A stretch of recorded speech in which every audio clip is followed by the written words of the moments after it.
Olá, a nossa reflexão de hoje no nosso livreto Reflexões para um Brasil Cristão, que você recebe todos os meses aí na sua casa, junto, como um presente, junto com a revista Brasil Cristão, você que é um sócio evangelizador. Hoje essa reflexão é tirada do Evangelho de Lucas, capítulo 5, versículos 1 a 11, versículos de 1 a 11. E diz assim: todos nós precisamos de conversão continuamente, não há exceção nesse sentido.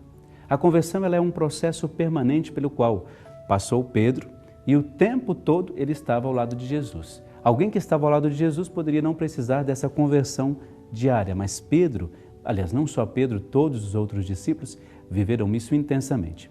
Para segui-lo, era necessário que ele acreditasse mais nele, o próprio Pedro, do que, acreditar mais em Jesus do que nele mesmo.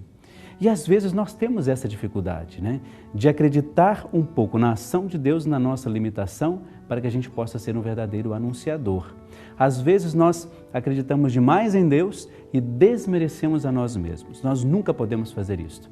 Nós temos que acreditar mais em Deus, mas valorizando aquilo que nós somos, aquilo que nós realizamos com a nossa fé, por menor que seja a nossa participação nesse sentido. Por isso, é importante que a gente perceba e responda quais são as crenças que nós temos. Em que de fato você deposita a sua fé? Valeria a pena pensar um pouco melhor sobre isso. A nossa história de hoje é assim. Uma mulher tinha uma imensa vontade de visitar a filha que morava do outro lado do rio que separava as duas casas. Cumprimentavam-se todos os dias, cada uma de um lado do rio. Mas a mãe tinha medo de atravessar o rio para se encontrar com a sua filha. As visitas só eram possíveis porque essa senhora, a mãe, ia até a cidade e de lá vinha pela pastagem, o que lhe exigia algumas horas de viagem.